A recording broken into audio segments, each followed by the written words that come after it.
muli po nagbabalik si Teacher Camille para po mag-discuss ulit ng panibagong lesson. So yung title po ng lesson natin ngayon is all about, ayan, so the midline theorem na po tayo. So tayo ay nasa week 3 na ng inyong mga learners packet. So week 3 lesson 1 tayo. So again guys, kung hindi po ito yung sa inyo, antay-antay lang po ha sa mga bago kong upload na videos. Baka po nandun yung inyong mga learners packet ha.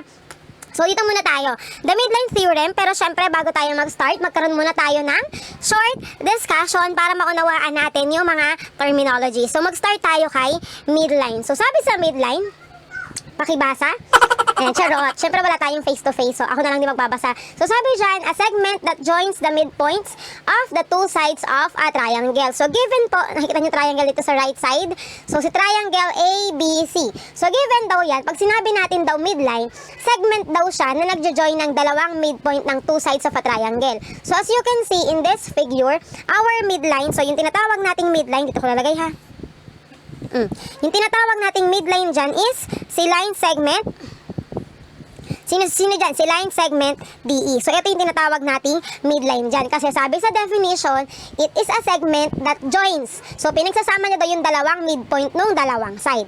O, bagong term ulit. So, ano ba pag sinabi nating midpoint? Actually, hindi ito bagong term. I believe, ito ay natakal na nung sa inyong mga lower years. So, pag sinabi daw nating midpoints, ito daw, ibig sabihin daw niya, nasa gitnang point. Kaya siya midpoint. So, ibig sabihin, kung meron akong line segment AB, ang midpoint niya ay si point D. Pag sinabi nating midpoint, nasa pinakagitna po siya ng line segment AB. So, pag sinabi natin nasa pinakagitna, pag finold nyo yan, kung yan ay typewriting, pantay na pantay. So, ibig sabihin, dahil yan ay flat surface lang, kung ano daw yung sukat ni AD, ay yun din yung sukat ni DB. So, ibig sabihin, kung ang sukat ni AB ay 10 centimeters, nahati itong si AB into 2, dahil kay D, yung midpoint, into 2 equal parts. So, kung 10 to, ang magiging sukat nito ay 5, ito ay 5 din. Hindi pwedeng 4 to, 6 to. 10 nga yung total, pero dapat equal silang dalawa. Yun po yung definition kasi ng midpoint. Ha, so, siya yung nasa pinakagitnang line, so therefore, nahati niya si AB into 2 equal parts. Nakuha? So again, pag sinabi nating midline, it is a segment. So in this triangle, si DE yung ating midline.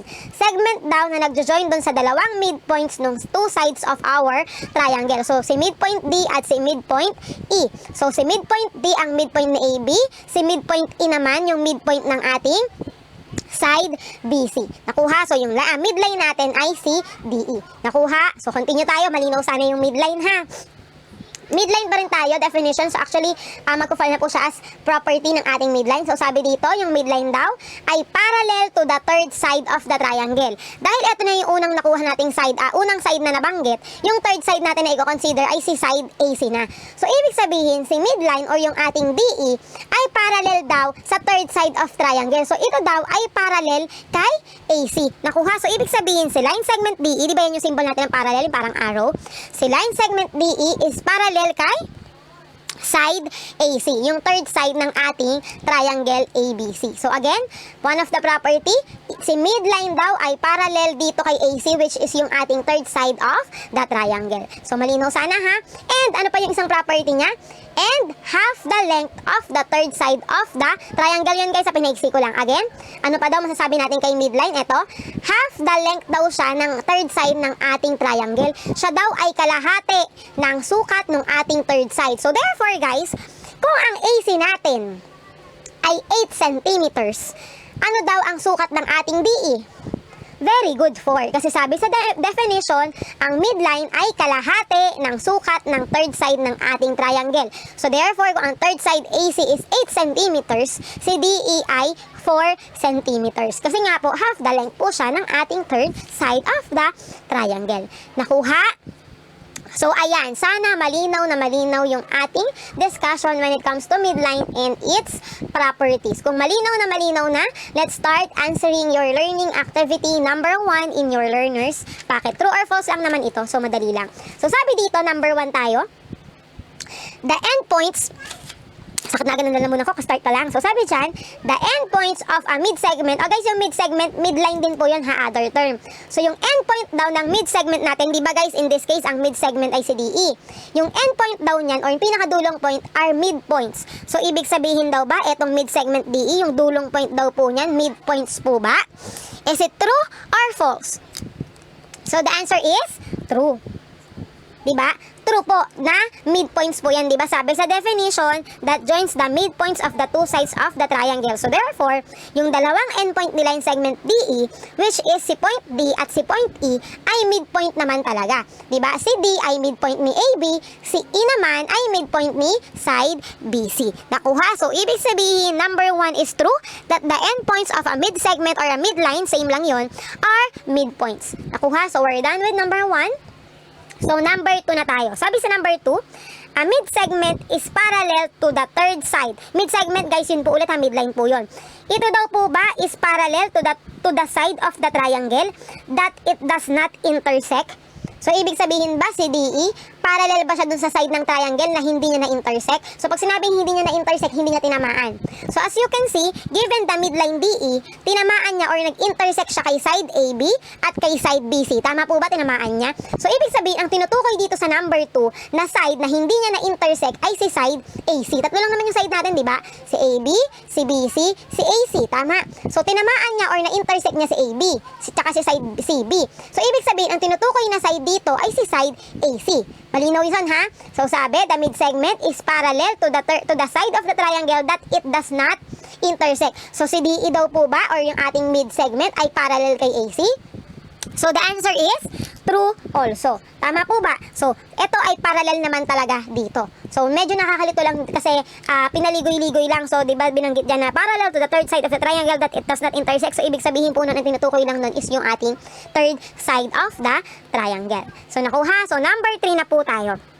So number 3 sabi dito, there are 3 congruent triangles. So pinaiksi ko na lang ha, madali. Alam niyo na yun kasi nanuro ko na yun before. Again, there are 3 congruent triangles formed by the mid-segments sides of the may kulang dito. Mid-segments and sides of the triangle. So ulitin ko lang. There are 3 congruent triangles daw na na-formed by the mid-segments and sides of the triangle. So actually guys, hindi lang po ito yung kino-consider natin dito na mid-segment. Given one triangle, yan po ay merong laging 3 mid-segment. So, burahin ko lang muna tong symbol na tong para lalagay ko dito ha. So as you can see guys, for example, si D is yung midpoint ni AB. Si E, midpoint ni BC. So kung eto, kukunin ko yung midpoint, for example, I have midpoint DEF naman here. Kapag ginoin ko yung mga yan, kunyari ito ay dito. Teka lang, walang tinta. Ginoin ko si point D at si point F, di ba consider din yan na midline or mid-segment? Siya ay mid-segment din, di ba? Or midline. Ito naman ay parallel dito, nagagets? Di ba? So, and nasatisfy niya rin naman yung definition ng midline na gina-joins niya yung 2 midpoints. So, pwedeng si D at saka si F yung ginoin niya. And ano pa yung isa? Pwede rin namang si E at saka si F. Tama? So, mako-consider ko rin si EF na midline or mid-segment joining the 2 midpoints. Ano naman yung 2 midpoints dito? Si E at saka si F naman. So, ibig sabihin, si EF naman ay parallel kay AB. Nakuha? So, ibig sabihin, there are 2 congruent triangles daw formed by the mid-segments. So, ayan na po, dinrawing ko na lahat ng mid-segments. Meron bang 3 triangle daw dyan na na-form by the mid-segments? So, the answer is what? The answer is false. Kasi as you can see, ilang triangle po ba yung na-form natin? Sabi dyan, 3 daw. 3 lang ba? So, hindi, di ba? Ilang triangle yan? So, naka-form tayo ng 4 triangles. So therefore, the answer sa number 3 is false, na there are 3 congruent triangles formed by the mid-segments and sides of the triangle. Kasi nga po, obviously, ang na-form natin ay ilan? Ay 4. Nakuha? So number 4 na tayo. So number 4, there are 3 mid-segments in every triangle. So tama po ba yung number 4 that there are 3 mid-segments in every triangle? So the answer here is true. Kasi na-drawing ko na, di ba? Tama naman na meron tayong 3 mid-segments sa bawat isang triangle. So mid-segment DF, mid-segment FE, at mid-segment DE. Nakuha? So yan, sana hindi kayo malito sa figure. So malinaw ha yung number 3 and 4 natin. So number 5 na tayo. So sabi dito, if a line passes through 2 sides of a triangle, so kung given daw na isang line, kunyari itong si line DE, ay nag-pass through daw sa 2 sides ng triangle and is parallel to the third side. For example, ito yung line natin. Nag-pass through siya dito sa ating dalawang side, si DE, di ba? And parallel siya dun sa ating third side.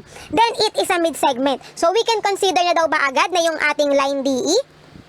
Basta nag-pass through siya dito sa dalawang side and parallel sa third side, consider na daw ba siya na mid-segment? So what's your answer? So actually, the answer here is false. Bakit po false, ma'am? Di ba tama naman? Nag-pass through siya dito, tsaka dito. Tapos parallel po siya dito. So, dapat kulang po yung information natin. Hindi lang po dapat siya nag-pass through sa two sides ng ating triangle. Magiging true lang yan kapag yung etong line na to ay nag-pass through the midpoints. So, dapat nag-pass through siya dun sa midpoint ng ating dalawang side. For example, nag-drawing ako dito. So, eto daw. Ito daw ba ay mid-segment na agad? Kasi sabi dito, basta daw siya ay nag-pass through dun sa two sides. So, nag-pass through siya dito kay side AB, nag-pass through din siya kay side BC, and parallel to. For example, sabi ko, parallel to sa third side. So, nag-line pass through the two sides and parallel to the third side. Consider niya daw ba yan na mid-segment? So, kunyari, ito yung line na yon.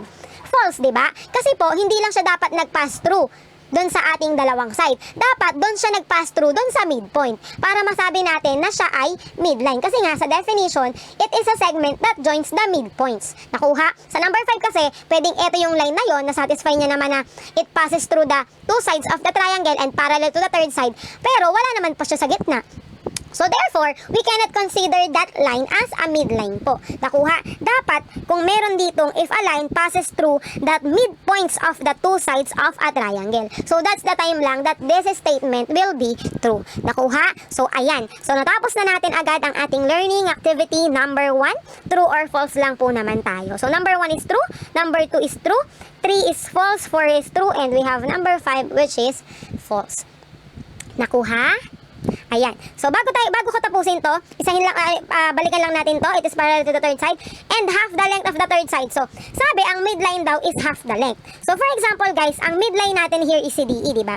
So si DE, ano kaya yung magiging formula niya? Kasi sabi dito, it is parallel to the third side of the triangle and half the length of the third side of the triangle. So, ibig sabihin, given this triangle, si DE, ano daw yung formula niya? Siya daw ay half the length, so kalahati siya nino, ni side AC. So, ibig sabihin, your formula sa ating midline ay magiging, yung DE daw natin is equal to AC divided by 2. Nakuha? So, ibig sabihin, kung ang AC natin ay 10 centimeters, paano natin makukuha si DE? So, DE is equal to AC, divide nyo lang sa 2. So, therefore, kung ang AC nyo ay 10, para makuha nyo si DE, divide nyo lang po sa 2. So, 10 divided by 2 or simply 5 na agad ang ating DE. So, yun po ang formula ng ating midline. Napakadali lang. Kasi nga po, half the length lang ng ating third side of the given triangle. Nakuha? So, ayan. We're done with learning activity number 1 sa ating week 3 lesson 1 ng ating learner's packet. Let's now proceed answering yung ating learning activity number 2. So, tandaan nyo yung mga yan ha. Gagamitin natin yan mamaya sa pagsasagot ng learning activity number 2. Okay, so learning activity number 2 tayo. So, we have letters A and B. Kay letter A muna tayo. Same figure din po yung given. So, sabi dito, in triangle ABC, so ito po yung ating reference figure, D and E are midpoint. So, given daw na si D and E is midpoint ni AB at saka ni BC respectively. So, ibig sabihin, ang ating midline dyan, si DE natin ay isang midline kasi nasatisfy niya yung kanyang definition na nagjo-join siya ng dalawang midpoint ng dalawang side ng ating triangle. Complete the following statement. So, consider natin si DE as midline ha or mid-segment. Nakuha, complete the following statements. So, number 1 tayo.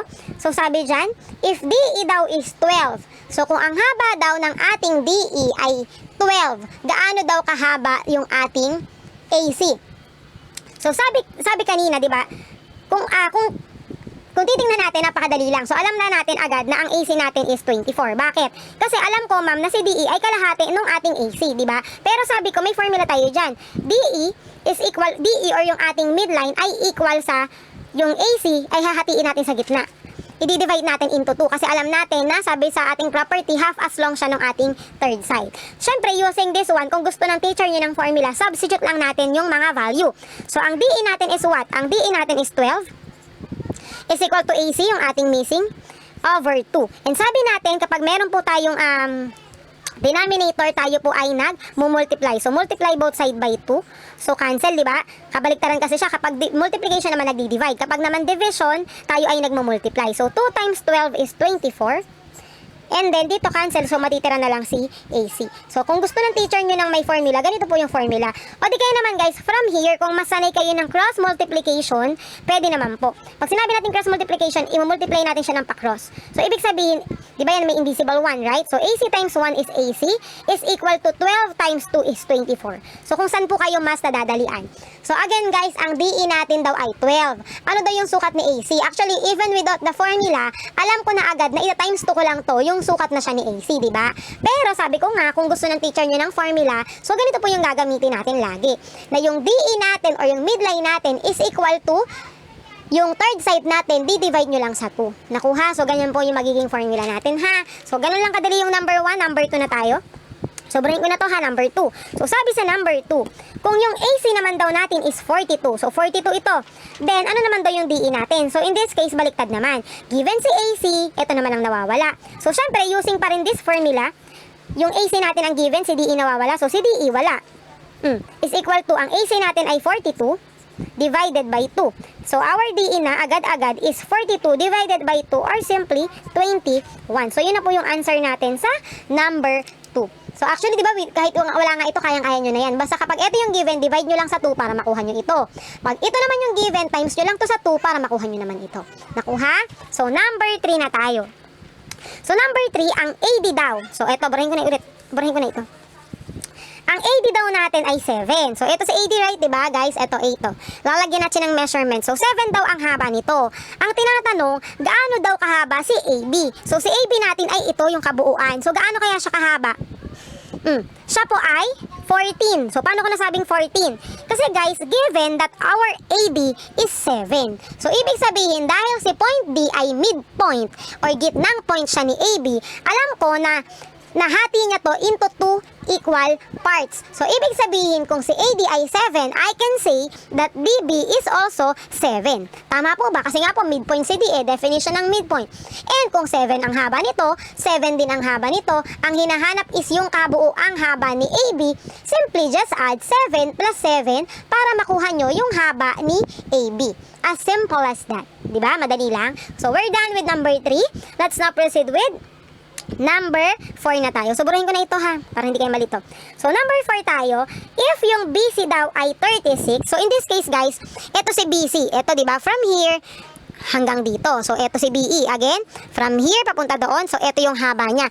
Ang kabuuang haba daw niyan ay 36. Ang tinatanong is, gaano naman daw kaya kahaba si BE? So, ito yung tinatanong natin. Gaano daw ito kahaba? So, what's your answer?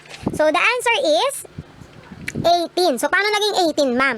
Kasi alam ulit natin, guys, na si BE, dahil midpoint niya si E, ibig sabihin nahati niya si E, nahati niya si BC into 2 equal parts. So, naging si BE at saka si EC.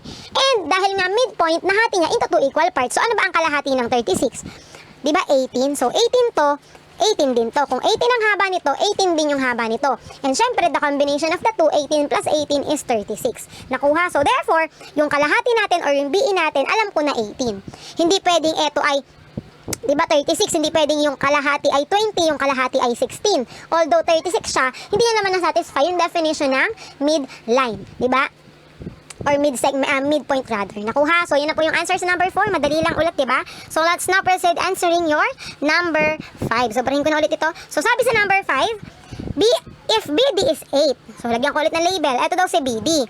Lagyan natin ng label. Mahirap ang walang label, ha? Yan. So, si BD daw ay 8. At ang EC daw, ito daw si EC ay 9. Again, si BD ay 8, si EC ay 9. Ang tinatanong, then, AB, so ito ang tinatanong, si AB daw yung haba nito, plus daw yung haba ni BC, yung haba nito ay ano? Yun ang tinatanong. Now, syempre, hindi natin ito maa-add kung wala pa naman tayong sukat ng kabuuan. Dahil may mga given tayo na reference, dyan po tayo magbabase. So guys, alam natin na si BD ay 8, right? So kung 8 to, alam ko ma'am na ito ay 8 din, tama?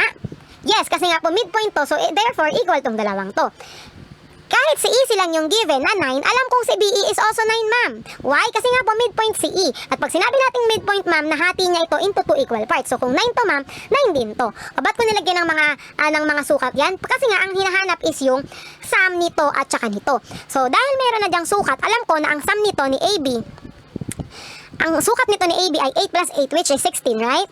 At ang sukat naman ni BC, 9 plus 9 is 18. Therefore, I can easily add na lang. So, ang AB natin daw ay 16.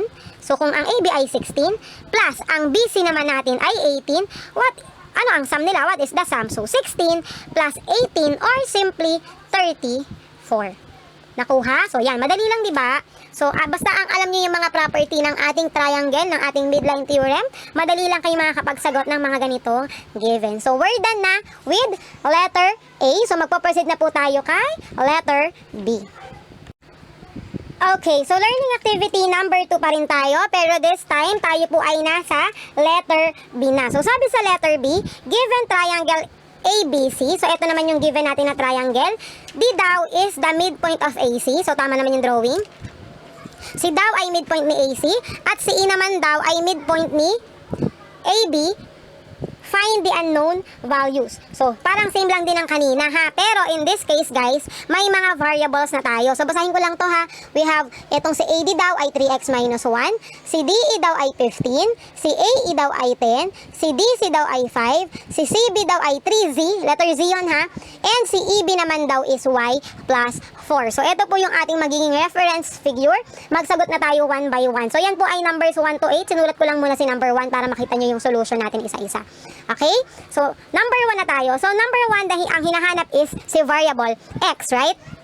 And given this figure, paano tayo gagawa ng equation? Siyempre, gagawa tayo ng equation by the property ng tinatawag nating midline. So, sabi dun sa property, dahil nandito si x, di ba? So, ibig sabihin, ito ang magiging involved natin. So, kanino po ba natin to pwedeng i-compare?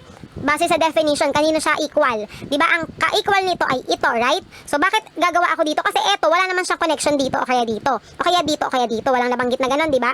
Pero alam natin na ito ay equal dito dahil sa definition ng midpoint base sa given. That D is the midpoint of AC. So, therefore, dahil ito si x, ito yung gagawin ko ng equation, alam ko na si 3x minus 1, si 3x minus 1 ay equal kanino? Ito ay equal dito. Base sa definition nga ng midpoint D. Nakuha? So, kung ito ay equal dito, ang magiging equation ko, 3x minus 1 is equal to 5. Nakuha?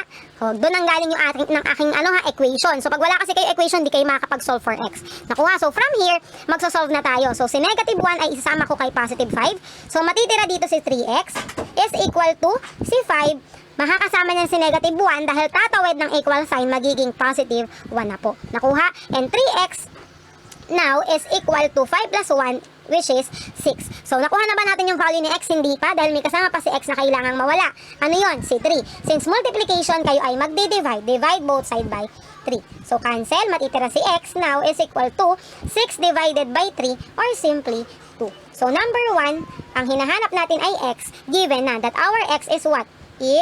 Sige, i-read natin para alam yung answer na ito. Our x sa number 1, the answer is 2.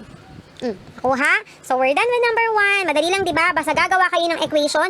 Hindi kayo pwedeng gumawa ng equation na 3x minus 1 is equal to 10, ha? Walang nabanggit na ganoon. Huwag kayong gagawa ng sarili nyo. So, sabi lang, ang pwede lang gamitin is yung mga property. So, eto, pwede nyo sabihin na equal siya dito. By what property? Dahil sinabi na yung D ay midpoint nito. So, pag sinabi nating midpoint, equal itong dalawang ito. So, nakuha. So, wag gagawa ng sarili ha. Wag mag-imbento. So, number 2 na tayo. So, number 2, ang hinahanap naman natin sa number 2 is yung letter Y naman. What is Y daw? Yun yung hinahanap natin sa number 2. So, same process lang. Ito si Y, diba? So, ibig sabihin, ang involved naman in this case ay si EB, right? So, alam natin na si EB, kanino naman siya equal? Equal ba siya dito? Hindi. Si EB, alam natin na equal dito dahil sa definition ng midpoint. So, therefore, ang magiging equation nyo, si EB, which is Y plus 4, ay equal kanino? Ito daw ay equal kanino? Kay AE. So, therefore, equal siya kay 10. Nakuha? So, yun ang ating magiging equation. Hindi pwedeng gumawa kayo ng sarili nyo lang ha. Dapat may basihan. Nakuha? So, combine like terms, si positive 4, ililipat ko dito. So, matitira sa left side ng equation si Y is equal to 10. From positive 4, magiging negative 4 na dahil tatawid. Nakuha? So, our Y now is equal to 10 minus 4 or simply 6. So, eto na po agad ang sagot natin sa number 2. That our Y is equal to 6. Nakuha? So, we're done with numbers 1 and 2. Magpaproceed na po tayo kay number 3. So, number 3 naman tayo. So, number 3 naman, wag malilito ha. Lagyan ko ng guhit dito para hindi kayo malito. So, number 3 naman, our missing is yung ating letter Z. So, yun naman yung hinahanap natin sa number 3.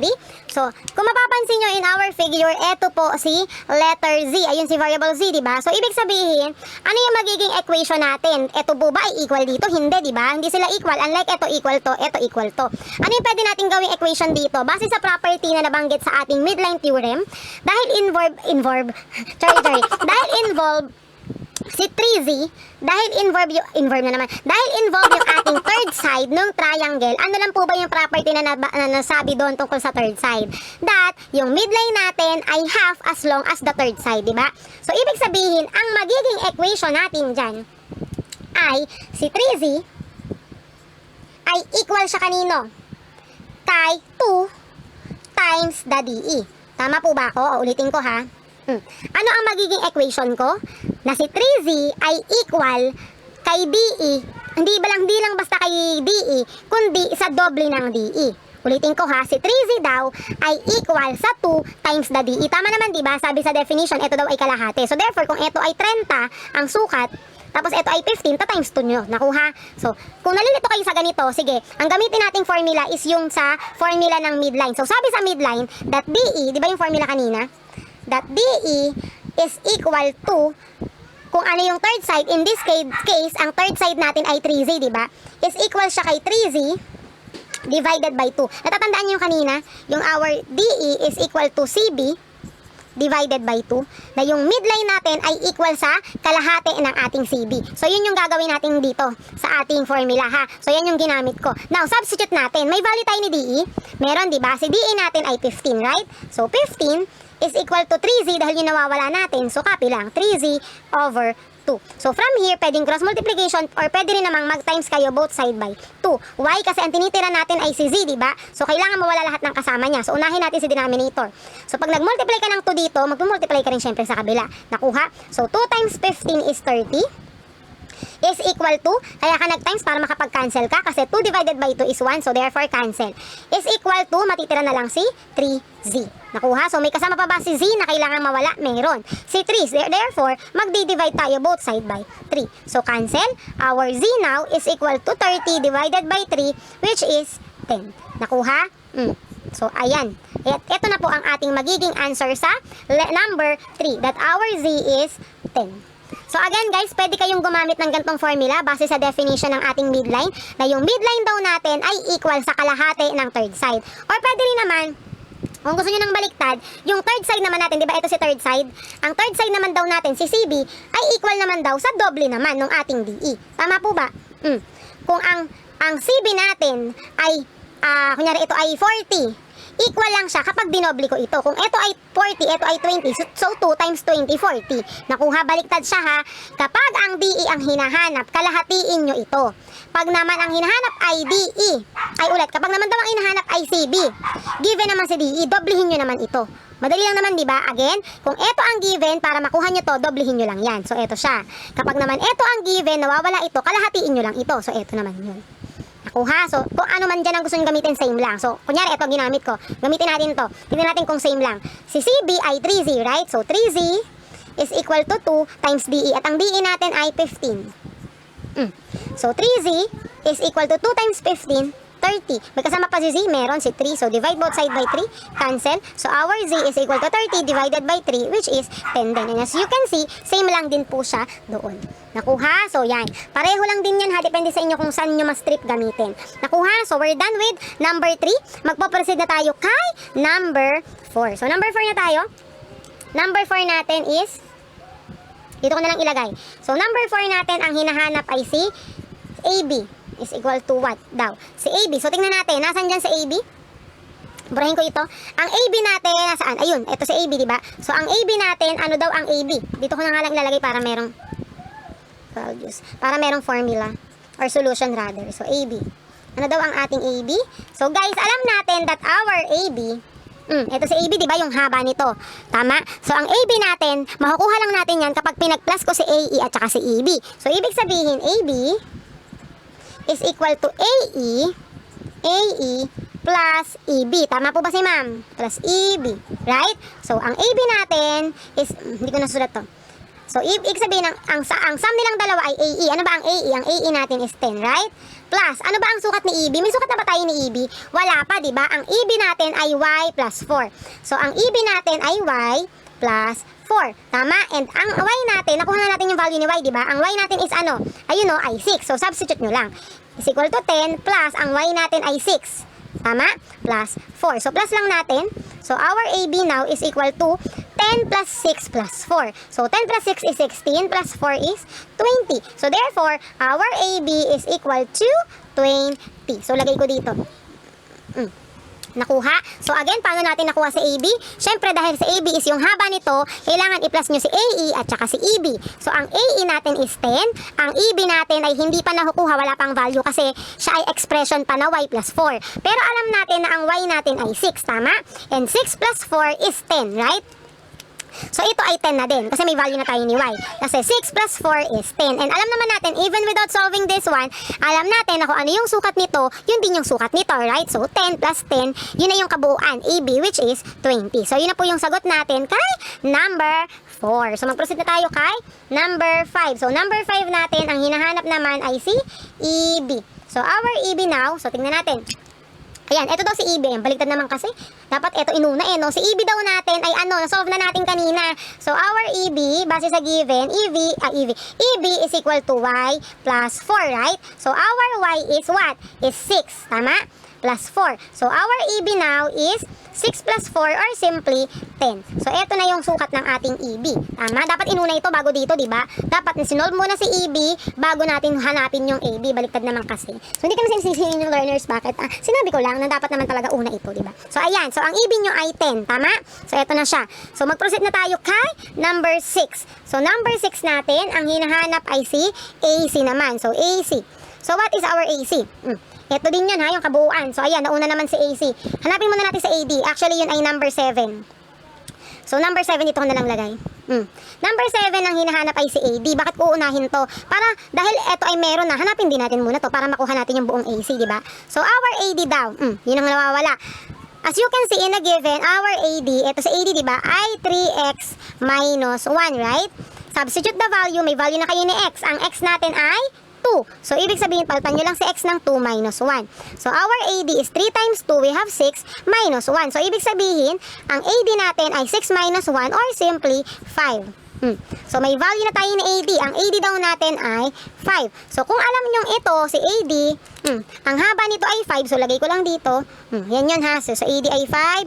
Si EB ay 10. So, yan yun. Kung ang haba nito ay 5, ang haba nito ay 5 din. So, alam natin na ang AC ay equal siya sa pag pinag-plus tong dalawang to. So, AC is equal to AD plus DC, right? Pag pinag-plus tong dalawang to, para makuha nyo yun. So, ibig sabihin kung ang AD natin ay 5, nakuha na natin dito, plus ang DC natin is also 5, so alam natin that our AC now is equal to 10. Tama? Kasi 10 plus 5, 5 plus 5 is 10. So, our AC now is 10. No, di ba baliktad na naman? Dapat inuna ulit ito. So, ayan na yung ating number 6 and number 7. So, number 8 na tayo. So, number 8 naman daw ang hinahanap ay si CB. So, number 8. Number 8 ang hinahanap, again, si CB. Ano yung CB natin? Based on our given, our CB is equal to what? 3Z daw yung haba niyan, di ba? And may value na tayo ni Z. Our Z is what? Ayun, our Z is 10. So, substitute lang. So, ibig sabihin, our CB is equal to 3 times 10 or simply 30. So, kita pa naman sa screen, di ba? So, our CB now is 30. Madali lang, di ba? Ayan.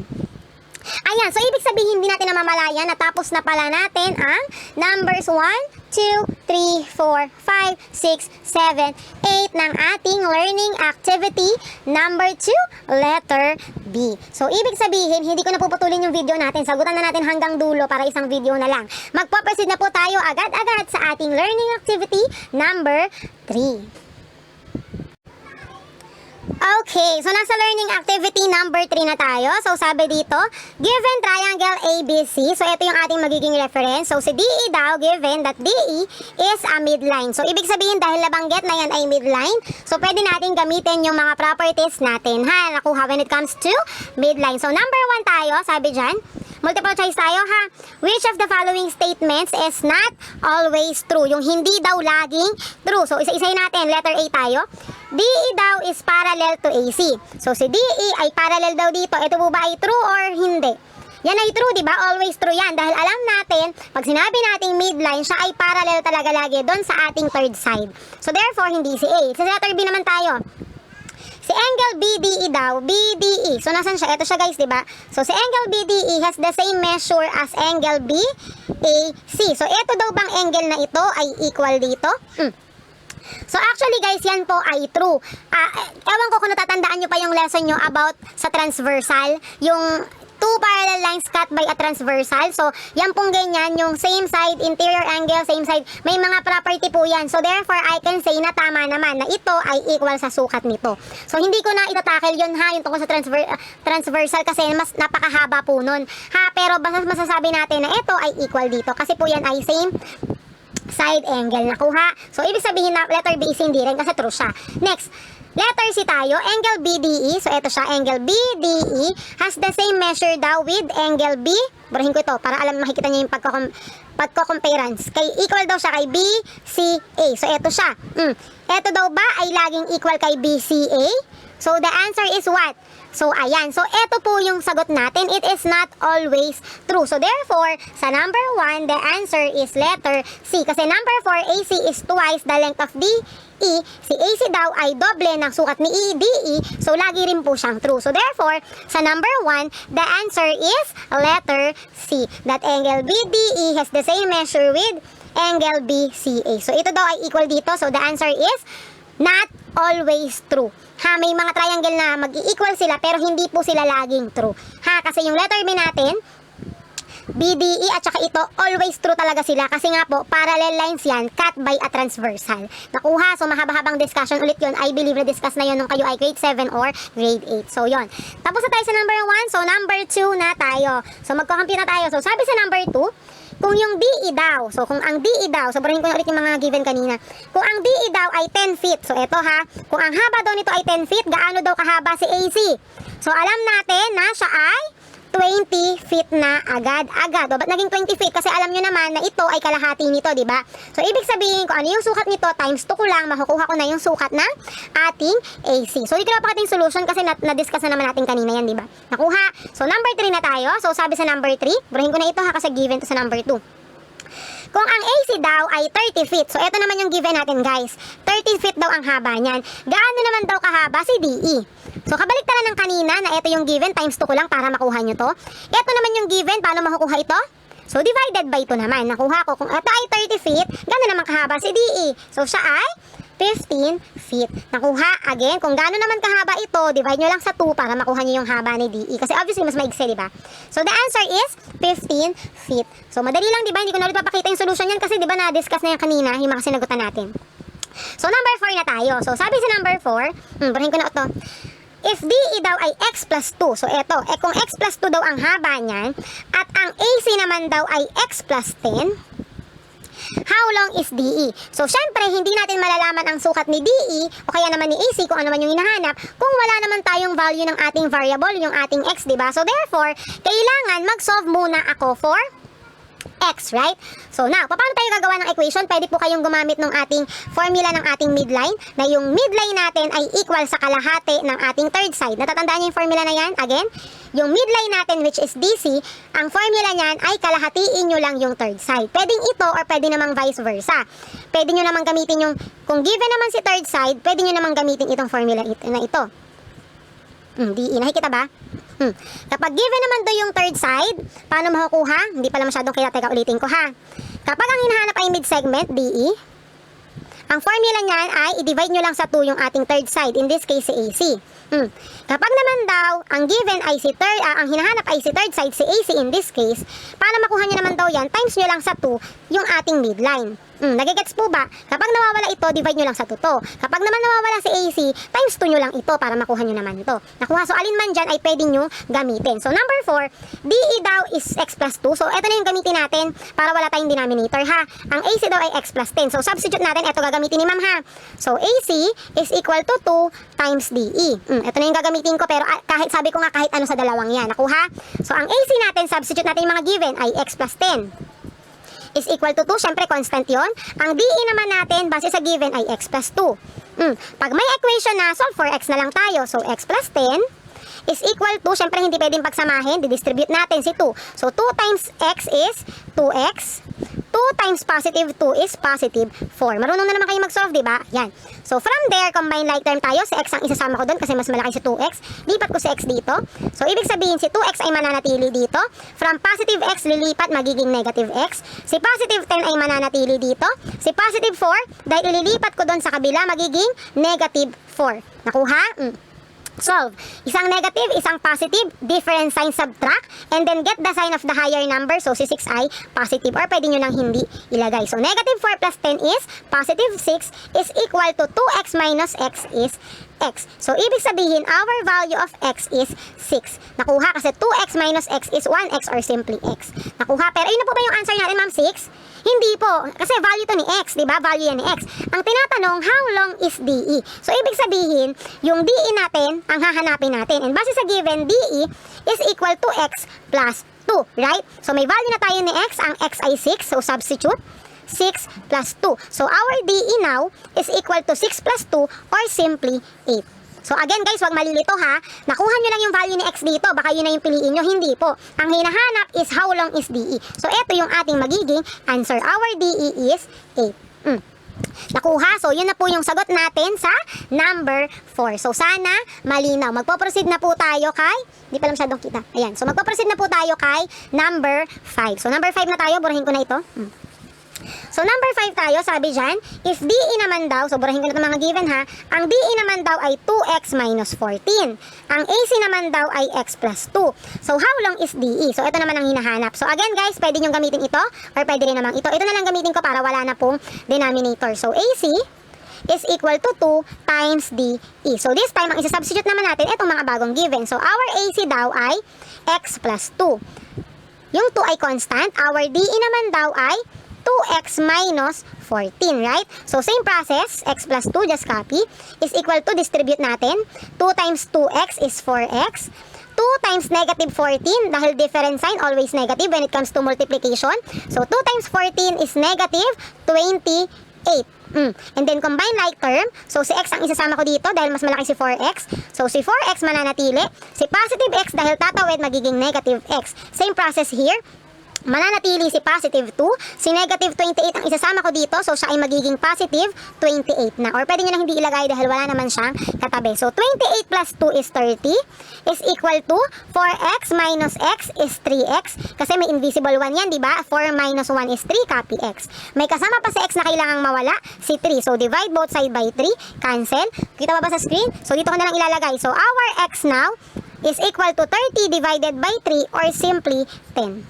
Ito na yung value ng ating x. Pero, ang hinahanap ulit ay hindi si x. Ang hinahanap ay si DE. So, dito ko na lang lagay. Kasya pa naman.